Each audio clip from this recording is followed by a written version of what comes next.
Hello everyone and uh very warm welcome to Bite and Diet. मैं हूँ dietitian Priyanka और आज का टॉपिक देख के तो आप लोग समझ ही गए होंगे कि आज मैं बात करने जा रही हूँ कि ऐसा क्यों होता है कि सब कुछ करने के बाद भी हमारा वेट लॉस नहीं हो रहा है।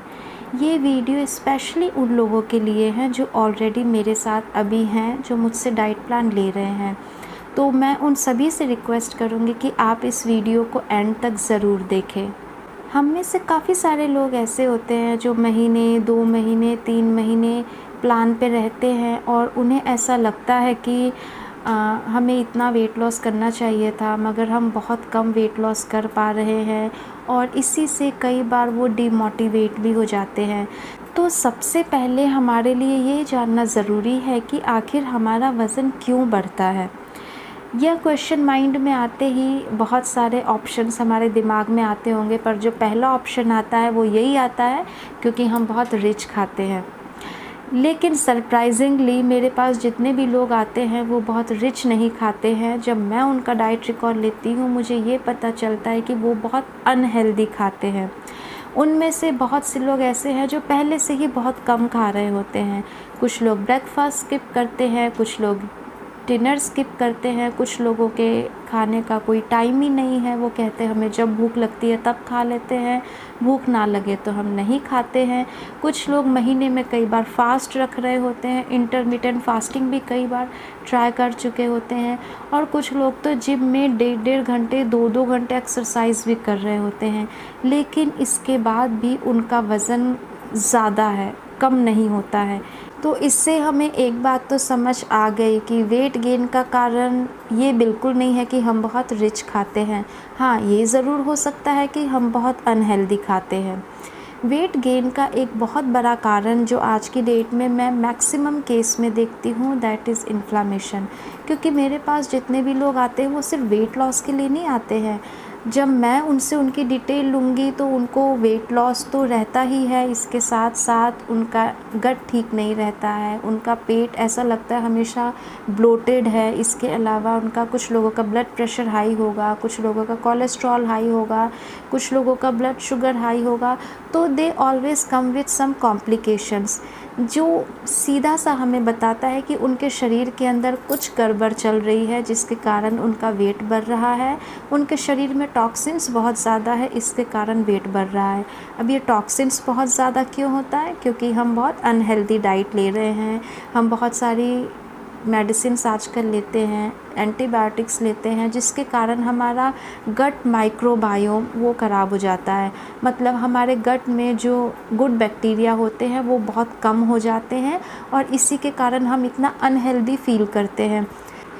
नेक्स्ट, वेट गेन का एक बहुत बड़ा कारण है हार्मोन्स इम्बैलेंस। बहुत सारे हार्मोन्स वेट गेन के लिए रिस्पॉन्सिबल होते हैं, जैसे कि stress hormone, thyroid hormone, insulin, female में specially estrogen, progesterone and testosterone. ये सभी हार्मोन्स मिल के वेट गेन करते हैं एंड इसीलिए जब तक आपके ये हार्मोन बैलेंस ना हो जाए आपका वज़न कम नहीं होगा। इसके अलावा वेट गेन का एक कारण और होता है न्यूट्रिएंट डेफिशिएंसी। जो लोग बहुत ज़्यादा वर्कआउट करते हैं, बहुत एक्टिविटी करते हैं, उनमें भी मसल मास बहुत कम होता है और इसीलिए जब तक आपकी बॉडी मसल मास रीगेन नहीं करेगी आपका वेट लॉस नहीं होगा। लो मसल मास मतलब लो मेटाबॉलिज्म। जब आपका मसल मास लो होगा तो आपका मेटाबॉलिज्म ही लो होगा। आपको ये बात समझने की ज़रूरत है कि जो आपकी कैलोरी बर्न होती है वो आपके मसल्स में होती है, आपके फैट सेल्स में नहीं।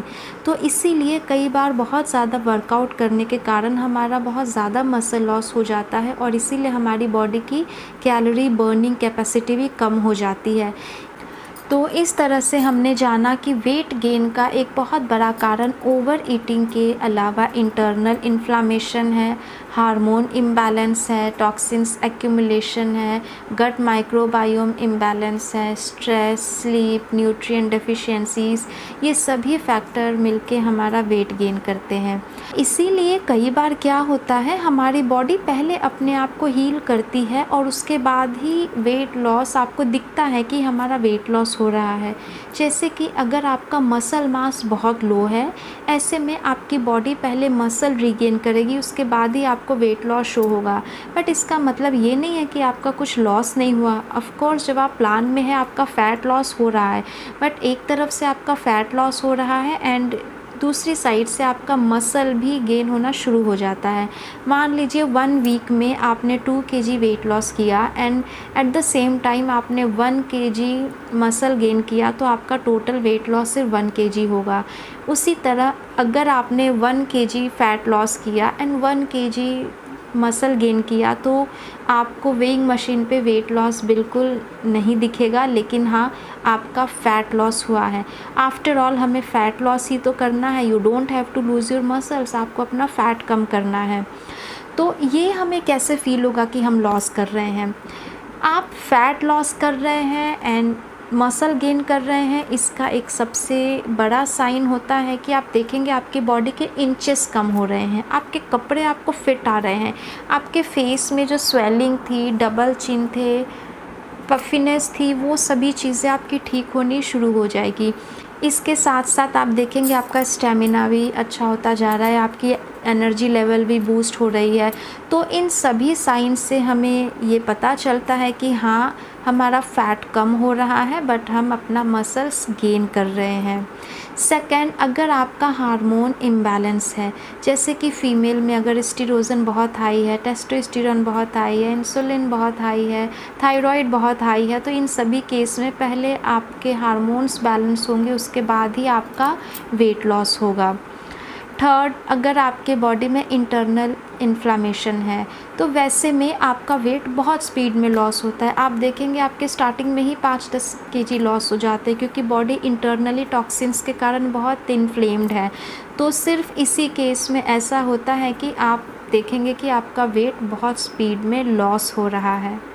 अगर आपका गट माइक्रोबायोम इम्बैलेंस है, अब ये कैसे पता चलेगा कि हमारा गट माइक्रोबायोम इम्बैलेंस है।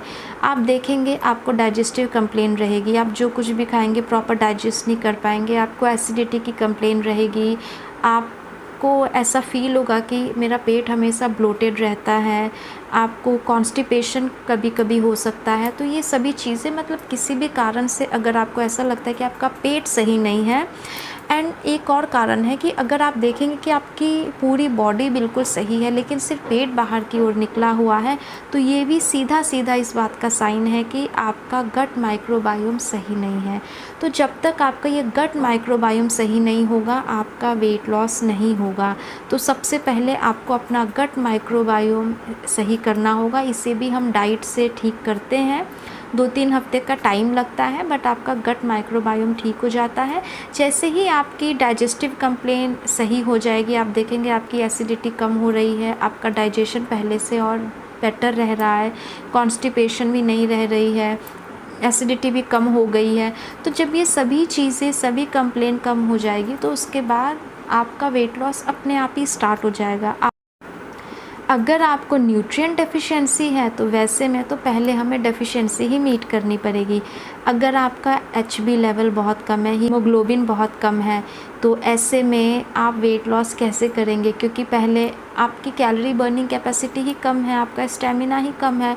तो वैसे में पहले हमें उसे सही करना पड़ेगा। अगर आपका विटामिन D बहुत कम है, तो ऐसे में भी आप वेट लॉस नहीं कर पाएंगे जब तक कि आपका विटामिन D सही ना हो। तो इस तरह से बहुत ज़रूरी है कि आपके शरीर में किसी भी तरह की अगर डेफिशिएंसी है, पहले आपकी बॉडी उस डेफिशिएंसी को मीट करेगी, उसके बाद ही वेट लॉस आपका स्टार्ट होगा। इसके साथ साथ और भी बहुत से ऐसे कारण हैं जिसके कारण हमारा वेट लॉस नहीं हो पाता है, जैसे कि अपना डाइट रिकॉल मेंटेन ना करना। ये मैं अपने एक्सपीरियंस से मैं बता सकती हूँ कि मेरे पास अगर 10 लोग हैं, 10 में से 2 ऐसे हैं जो अपना डाइट रिकॉल मेंटेन नहीं कर रहे हैं, तो उनका रिज़ल्ट और लोगों से कम रहता है। डाइट रिकॉल मेंटेन करना बहुत इम्पॉर्टेंट है, क्योंकि ये सभी फैक्टर्स मैं जान पा रही हूँ, बट आप इतनी सारी चीज़ें जब आप एक डाइट फॉलो करते हैं तो आपके माइंड में इतनी सारी बातें एक साथ आती नहीं है कि हमें ये भी लेना है वो भी लेना है। जैसे हम जब आपका डाइट रिकॉल देखेंगे, हम क्या देखेंगे, हम देखेंगे कि आपने वो सभी चीज़ें सफिशिएंट अमाउंट में ली या नहीं ली जो हम चाहते हैं कि आप लो। जैसे हम चाहते हैं कि आपकी डाइट में फाइबर बहुत हाई हो, एंटीऑक्सीडेंट बहुत हाई हो, कोई अगर डेफिशिएंसी है तो वो डेफिशिएंसी के अकॉर्डिंग आप अपना फूड आइटम लें। बट जब आप खुद से डाइट फॉलो करेंगे तो आप क्या देखेंगे, आप देखेंगे हम कम खाएं, हमारी कैलोरीज़ कम हो सके। मैं सीधा सा कहती हूँ, कम खाना मतलब कम न्यूट्रिशन। तो इसीलिए कम खाने पे फोकस मत कीजिए। इसके लिए बहुत ज़रूरी है कि आप अपनी डाइट रिकॉल ज़रूर मेंटेन कीजिए। अगर आप अपनी डाइट रिकॉल मेंटेन कर पाएंगे तभी हम इफ़ेक्टिवली जान पाएंगे कि क्या कारण है कि एक हेल्दी डाइट फॉलो करने के बाद भी आपका वेट लॉस नहीं हो पा रहा है। सेकंड, अगर आप खाना चबा चबा के नहीं खाते हैं, ऐसे में भी वेट लॉस नहीं होगा। बहुत से लोग जल्दबाजी में खाते हैं, काम करते हुए खाते हैं। मैं ये नहीं कह रही हूँ कि आप ज़्यादा खा रहे हो, क्योंकि जब आप प्लान में हो तो मैंने अगर 2 रोटी लिखी है तो आप ऑफ कोर्स 2 ही खा रहे होंगे, बट आप माइंडफुल नहीं खा रहे हैं। माइंडफुल ना खाने का मतलब हमने जो कुछ भी खाया वो हमारी बॉडी प्रॉपर डाइजेस्ट और यूटिलाइज़ नहीं कर पाएगी। तो ये बहुत ज़रूरी है कि जब आप खाना खा रहे हैं तो एक स्ट्रेस फ्री माहौल में खाएं, अच्छे से बैठ के खाइए। जिस खाना को बनाने में किसी ने आधे से 1 घंटे का टाइम लगाया है, उसे खाने में कम से कम हम 15 मिनट का टाइम तो लगा ही सकते हैं। तो अच्छे से खाना चबा चबा के खाइए, ये बहुत ज़रूरी है। Third, water intake. अगर आपका वाटर इंटेक सफिशिएंट नहीं है, ऐसे में भी वेट लॉस आप नहीं कर पाएंगे। तो वाटर इंटेक पे ज़रूर ध्यान दीजिए। हमें दिन भर में सिर्फ 2.5 से 3 लीटर पानी लेना होता है। अगर आपके पास एक 1 लीटर की बॉटल है, उसे अगर आप 2-3 बार रिफ़िल कर रहे हैं तो ऐसे में भी आपका वाटर इंटेक सफिशिएंट रहता है। हमें इतना ही चाहिए, बहुत एक्सेस में नहीं चाहिए।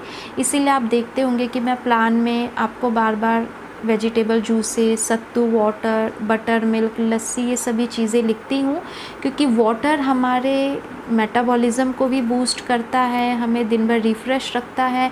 एंड आप जो कुछ भी खाते हैं ना, वो प्रॉपर डाइजेस्ट एंड एसिमिलेट तभी होगा जब आपकी वाटर इंटेक सफिशिएंट होगी। इसीलिए वाटर इंटेक पे भी ध्यान देना बहुत ज़रूरी है। फोर्थ, कई बार हमारा वेट लॉस इसलिए नहीं हो पाता है क्योंकि हम ऑलरेडी कुछ मेडिसिन्स ले रहे होते हैं। जैसे हम अगर इंसुलिन ले रहे हैं तो ऐसे में आपका वेट लॉस जल्दी नहीं होगा, क्योंकि इंसुलिन का एक रोल ये भी होता है कि वो जो भी एक्सेस एनर्जी होती है उसे फ़ैट में कन्वर्ट करके स्टोर कर लेता है। एंड जब आप इंसुलिन लेते हैं तो उसके साथ डॉक्टर गाइड करते हैं कि आप खाना टाइम पे खाइए and you should eat proper meal लेते हैं, प्रॉपर कैलोरीज लेते हैं, जितनी आपकी बॉडी को यूज़ करनी होती है यूज़ करती है। जो भी एक्सेस है वो आपकी बॉडी फैट बना के स्टोर कर लेती है। इसीलिए कहा गया है कि डाइट से अपनी डायबिटीज़ को सही करने की कोशिश कीजिए, क्योंकि जब आप इन सभी मेडिकेशंस पे आते हैं, इंसुलिन पे आते हैं, तो वैसे में वेट लॉस भी डिफ़िकल्ट हो जाता है।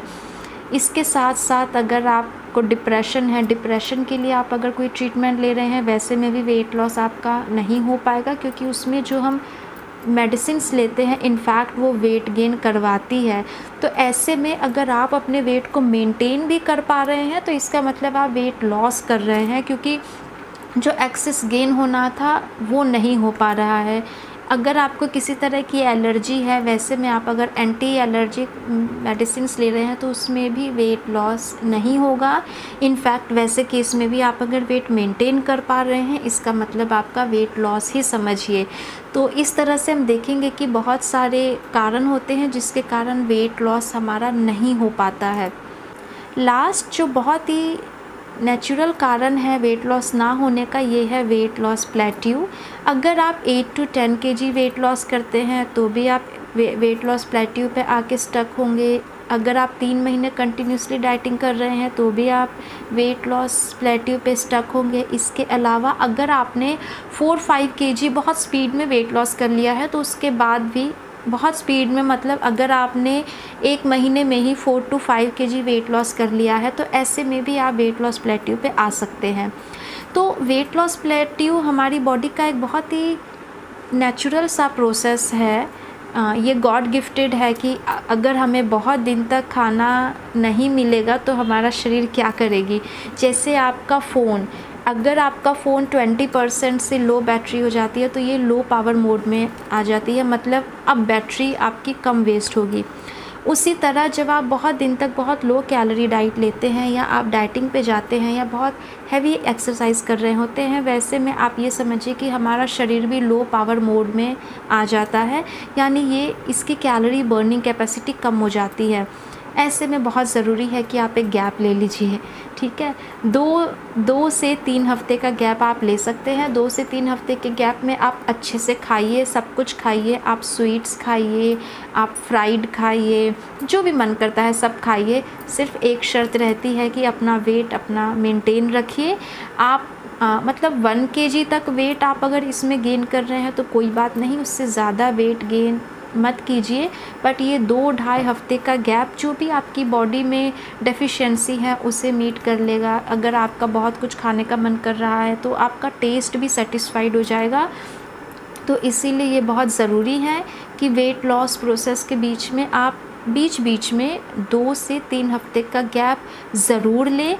3 महीने के बाद तो बिल्कुल हमें लेना ही चाहिए। जब आप ये गैप लेके दोबारा से वेट लॉस स्टार्ट करते हैं तभी आप लॉन्ग टर्म वेट लॉस कर पाएंगे। तो इसका मतलब ये बिल्कुल नहीं है कि हम डीमोटिवेट हो जाएं।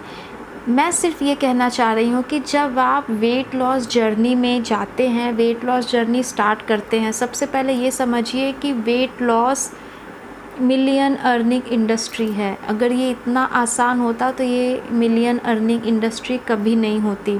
Weight loss is a difficult process. अगर आप कर रहे हैं, अगर आप 3 महीने में मिनिमम 8 केजी वेट लॉस करते हैं, then you are going in a right way. 8 KG weight loss मतलब 3 महीने आप अच्छे से प्लान फॉलो करके 8 केजी वेट लॉस कर रहे हैं, it means then you are going in a right way. इसके अलावा सिर्फ वेइंग मशीन पे डिपेंड ना होके आप अपने आप को अपने कपड़ों से भी नापिए कि आपके कपड़े आपको लूज़ हो रहे हैं, आपके इंचेस कम हो रहे हैं, आपकी एनर्जी अच्छी हो रही है, आपका डाइजेशन इम्प्रूव हो रहा है, और भी जो अनहेल्दी सिम्टम्स थे, जैसे अगर आपका ब्लड प्रेशर हाई था वो कंट्रोल होना शुरू हो गया है, अगर आपका ब्लड शुगर हाई था वो कंट्रोल होना शुरू हो गया है। तो इन सभी फैक्टर को भी हमें कंसिडर करना चाहिए, क्योंकि जब तक ये चीज़ें सही नहीं होगी वेट लॉस नहीं हो पाएगा। तो डीमोटिवेट होने की बजाय हम इन सभी फैक्टर को ज़रूर ध्यान दें, तभी आप मोटिवेटेड होके वेट लॉस कर पाएंगे। बिल्कुल वेट लॉस होगा, बट इसके लिए सबसे बड़ा टूल है मोटिवेशन। तो डीमोटिवेट बिल्कुल नहीं होना। Instead of focusing on only weight loss in weighing machine, आप इस चीज़ पे फोकस कीजिए कि आपका इंच लॉस हो रहा है, आपके अनहेल्दी सिम्टम्स इम्प्रूव हो रहे हैं, आपकी लिपिड प्रोफाइल सही हो रही है, आपका कोलेस्ट्रॉल कम हो रहा है, आपके हार्मोन्स बैलेंस हो रहे हैं, एंड सबसे इम्पॉर्टेंट आप अपनी डाइट पे फोकस कीजिए। क्या आप सफिशिएंट फाइबर ले रहे हैं, क्या आपकी डाइट में प्रॉपर एंटीऑक्सीडेंट्स हैं, इम्यूनिटी बूस्टर फूड आइटम है, आप टाइम से सो पा रहे हैं, आप एक्सरसाइज कर पा रहे हैं, क्या आपकी स्ट्रेस को फेस करने की कैपेसिटी पहले से और बेटर होती जा रही है, क्या आप पहले से ज़्यादा हैप्पी रह रहे हैं। तो इसे इंजॉय करते हुए जब हम करेंगे तभी हम एक long term sustainable weight loss कर पाएंगे। Thank you very much for watching my video. Thank you.